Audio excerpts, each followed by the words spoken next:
안녕하세요. 분석하는 토랑이입니다. 영상 시작 전 구독과 좋아요 눌러주시면 감사하겠습니다. 영상의 댓글에 스포츠 가족방 링크 기재해 두었습니다. 가입권료 없이 입장하실 수 있으니 스포츠 가족방에서 추천픽을 확인하시기 바랍니다. 바로 분석 시작해 보도록 하겠습니다. 첫 번째 경기 알가라파 대 알쇼르타.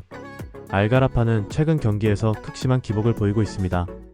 알라이 안전에서는 3대2 승리를 거두며 화력을 과시했지만 무아이테르전에서 2대5로 무너지는 등 수비 불안이 여전합니다.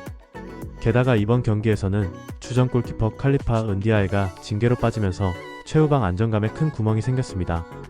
다만 공격에서는 스페인 출신 호셀루가 빠르게 팀에 녹아들며 12경기 8골을 기록 중이고 홈에서 높은 득점력을 유지하고 있는 만큼 이번 경기에서도 득점 가능성이 높습니다. 알쇼르타는 최근 원정에서 꾸준히 승점을 챙기며 상승세를 보이고 있습니다. 유로주전 3대2 승리, 두오크전 2대0 승리로 공수 밸런스를 보여주었고 알사드와 1대1 무승부를 기록하며 만만치 않은 전력을 입증했습니다. 그러나 핵심 수비수 모이세스 루카스가 십자인대 부상으로 장기 이탈했고 하산 라이드까지 복귀가 불투명해 수비 전력은 크게 흔들렸습니다. 반면 공격진에서는 알마와스와 파르아니 골을 꾸준히 기록하며 상대를 괴롭히고 있습니다. 이번 경기는 알가라파의 불안한 수비와 알쇼르타의 흔들리는 뒷라인이 맞붙는 경기로 치열한 공방전 속에서 결국 홈의 힘이 작용할 가능성이 큽니다. 두 번째 경기 트랙토르 대 아라다. 트랙토르는 최근 3경기 무패로 나쁘지 않은 흐름을 이어가고 있지만 직전 경기에서는 공격 전개가 답답하며 0대0 무승부에 그쳤습니다. 특히 공격의 핵심 드로즈덱이 징계로 빠지고 중원의 중심 호세이니까지 부상으로 이탈하면서 창의성과 전환 속도에서 한계를 드러낼 수밖에 없습니다. 다만 홈에서는 수비 집중력이 뛰어나 무실점 경기를 이어가고 있고 제공권을 활용한 세트피스에서 기회를 노릴 수 있습니다. 아라다는 최근 리그에서 연승을 기록하며 분위기가 좋습니다. 알자지라 원정 1대0 승리, 알타프라전 5대2 대승으로 공격진의 파괴력을 증명했고 첫 라운드에서는 아리티아드를 꺾는 이변도 연출했습니다. 다만 그 경기에서는 상대 퇴장으로 수적 우위를 얻은 덕분에 운이 따른 면이 컸습니다. 그럼에도 불구하고 오마르 크리빈과 두산 타디치, 카네도 등 공격 자원들의 컨디션은 여전히 뛰어나 이번 경기에서도 충분히 위협이 될 것입니다. 변수는 아라다가 최근 일정에서 결장자가 없다는 점입니다. 이는 감독이 다양한 선택지를 가질 수 있고 체력 안배까지 가능하게 만들어줍니다. 두 팀 모두 뚜렷한 전력 우위를 점하기는 어려운 상황에서 수비 안정과 공격력 사이의 균형이 맞춰질 가능성이 큽니다. 결국 팽팽한 균형 속의 무승부로 귀결될 전망입니다. 세 번째 경기 알뚜아일 대 아라을리. 알뚜아일은 최근 경기에서 화끈한 공격력을 보여주고 있습니다. 아라라비전에서 무려 8골을 넣으며 폭발적인 화력을 과시했지만 알사드전에서는 득점에 실패하며 0대0 무승부에 그쳤습니다. 특히 주전 윙어 모하마드, 수비의 디알로와 투타, 골키퍼 자카리아까지 부상으로 빠지며 전력 공백이 뚜렷합니다. 공격 라인에서는 여전히 다양한 루트로 득점할 수 있지만 수비 집중력 저하와 체력 부담이 크게 작용할 수 있습니다. 아라을리는 최근 원정에서 강한 안정감을 보이고 있습니다. 직전 3번의 원정 경기에서 모두 무실점을 기록했고 메리흐 데미랄이 복귀하면서 수비의 중심을 단단히 지켜주고 있습니다.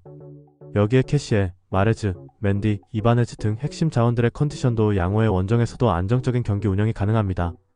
다만 브라질 공격수 갈레노가 빠지며 공격 전술의 폭이 좁아질 수 있고 일정 누적에 따른 체력 부담 역시 변수로 작용할 수 있습니다.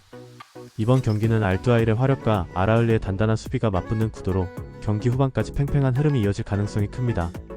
두 팀 모두 결장자가 많고 체력 부담이 있는 만큼 결국 승부는 무승부로 굳어질 것으로 보입니다. 네 번째 경기 에버턴 대 웨스트햄. 에버턴은 새 홈구장 개장 이후 무패와 무실점을 기록하며 홈에서 강력한 경기력을 이어가고 있습니다. 직전 컵대회에서는 백업 자원들이 대거 출전해 패했지만 이번 리그 경기에서는 주전들이 체력을 회복해 복귀합니다. 그릴리시의 날카로운 패스와 은디아의 간어의 연계가 돋보이며 홈에서의 안정감은 확실히 큰 강점입니다. 웨스트햄은 최근 2경기 연속 패배하며 분위기가 좋지 않습니다. 크리스탈 팰리스전 1대2패, 토트넘전 0대3패로 수비에서 무너졌고 최근 5경기에서 무려 13실점을 허용했습니다. 더군다나 핵심 미드필더 수책이 퇴장 징계로 결장하면서 중원 조합에도 문제가 생겼습니다. 여기에 지난 시즌 핵심이던 쿠두스가 이적하며 공격의 날카로움도 떨어진 상황입니다. 포터 감독 체제에서 꾸준함을 보이지 못하고 있다는 점도 불안 요소입니다. 이번 경기는 홈에서 무패와 무실점을 기록 중인 에버턴과 원정에서 불안한 웨스트햄의 맞대결로 전력과 흐름 모두 에버턴이 우위에 있습니다. 무실점 기록을 이어가며 안정적인 승리를 거둘 가능성이 큽니다. 다섯 번째 경기 발렌시아 대 오비에도. 발렌시아는 이번 라운드에서 홈에서 경기를 치르게 됩니다. 가장 눈에 띄는 변수는 세르히 카노스의 복귀입니다. 부상으로 한동안 전력에서 빠졌던 그는 측면 전술의 활력을 불어넣을 수 있는 자원으로 복귀가 팀 전개에 긍정적 영향을 줄 가능성이 큽니다. 올 시즌 발렌시아는 홈에서 무패 2승 1무를 기록하며 강세를 보이고 있고 그 과정에서 6득점 1실점이라는 안정적인 수치를 남겼습니다. 공격에서 경기당 평균 2득점을 올리는 동시에 수비에서도 집중력을 발휘해 클린시트를 자주 기록하는 점은 분명한 강점입니다. 다만 최근 전체 성적은 1승 1무 1패로 기복이 있었고 특히 한번 흐름을 놓치면 대량 실점으로 무너지는 모습이 반복되었습니다. 체력적 피로 누적도 무시할 수 없는 변수로 꼽힙니다.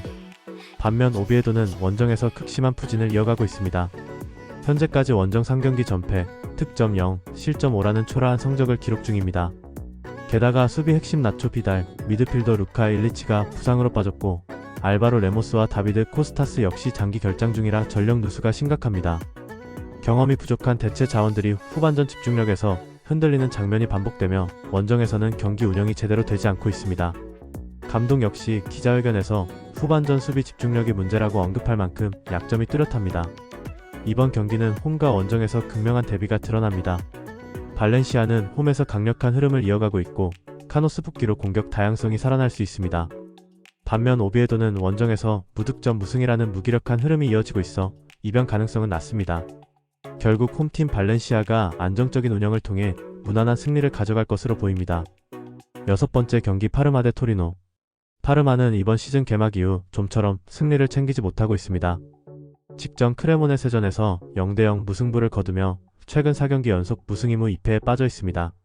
그 과정에서 1득점 5실점이라는 저조한 성적을 기록하고 있는데 이는 공격과 수비 모두에서 답답한 전개를 보여주고 있다는 증거입니다. 새 감독 체제 아래 팀이 젊은 선수 중심으로 개편되면서 경험 부족의 한계가 드러나는 모습입니다. 특히 수비진에서 조반니 레오니, 앙제보니의 이탈이 뼈아프게 작용하고 있습니다. 다만 펠레그리노가 제공권 장악력을 바탕으로 코너킥, 프리킥 상황에서 위협적인 장면을 만들고 있다는 점은 긍정적입니다. 반면 토리노는 리그에서 수비 불안이 두드러집니다. 최근 4경기에서 8실점을 허용하며 경기당 2실점 골을 기록하고 있고 조직력이 완전히 맞지 않고 있습니다. 그러나 직전 컵대회에서 피사를 1대0으로 꺾으며 분위기를 바꿨다는 점은 긍정적입니다. 다만 페르 슈어르스와 아담 마시나 등 주전 수비수들이 이탈하면서 수비 불안은 여전히 존재합니다. 공격에서는 아직 득점 루트가 다양하지 못하고 새로운 선수들의 합류가 완전히 팀에 녹아들지 못한 상황입니다. 이번 경기는 파르마의 빈약한 공격력과 토리노의 불안한 수비가 맞붙는 구도입니다. 어느 한쪽도 확실히 우위에 있다고 보기 힘들며 세트피스 한두 번이 승부를 가를 수 있는 팽팽한 접전이 예상됩니다. 결국 무승부 가능성이 높은 경기로 보입니다. 7번째 경기 제노아 대 라치오. 제노아는 올 시즌 초반부터 골 결정력 부족에 시달리고 있습니다. 개막 후 리그에서 단 2골만 기록하며 공격 효율이 떨어지고 있습니다. 최근 리그 4경기에서 2무 2패, 무승 흐름이 이어지고 있는 것도 같은 이유입니다. 다만 컵대회에서는 비첸차와 엠폴리를 연달아 꺾으며 16강에 진출하는 성과를 거두면서 분위기를 조금 바꿨습니다. 중원에서는 그론베크와 카르보니가 활발하게 뛰며 나쁘지 않은 장면을 보여주고 있고 맥스웰 코르네가 새롭게 합류하면서 공격에서 선택지가 늘어난 점은 희망적입니다. 반면 라치오는 심각한 전력 누수에 시달리고 있습니다. 귀행두지와 벨라야네가 징계로 빠지고 로벨라 베시노라 차리 등 주전 미드필더와 수비수 다수가 부상으로 전력에서 이탈했습니다. 총 7명이 빠지면서 사실상 주전급 스쿼드가 절반 가까이 비어있는 상황입니다. 여기에 원정에서도 최근 2연패에 빠지며 부진을 이어가고 있어 이번 경기에서 반등하기는 쉽지 않아 보입니다. 경기 양상은 제노아가 홈에서 주도권을 잡으려 하고 라치오가 수비적 운영으로 버티는 흐름이 될 가능성이 큽니다. 다만 라치오가 이탈 인원이 많아 중원 장악력이 크게 떨어진 만큼 제노아가 홈에서 승점을 가져갈 가능성이 큽니다. 안정적인 수비와 세트피스 활용으로 승부를 가져올 수 있을 것으로 전망됩니다. 최종 경기 예상. 첫 번째 경기 예상 알가라파 승 오버. 두 번째 경기 예상 무승부 언더. 세 번째 경기 예상 무승부 언더. 네 번째 경기 예상 에버턴 승 언더. 다섯 번째 경기 예상 발렌시아 승 언더. 여섯 번째 경기 예상 무승부 언더. 일곱 번째 경기 예상 제노아 승 언더. 더 다양한 경기에 대한 세부적인 분석과 결과가 궁금하시다면 영상 하단의 댓글을 확인해 주시면 되겠습니다. 모든 경기에 대한 분석에는 100%는 없습니다. 다만 한 달 동안 가계부를 봤을 때 수익이냐 아니냐의 차이로 프로토는 많이 좌지우지됩니다. 제가 매일 적중할 수 없겠지만 최대한 적중하기 위해 노력하고 있으니 이 점을 이해해 주시면 너무 감사하겠습니다.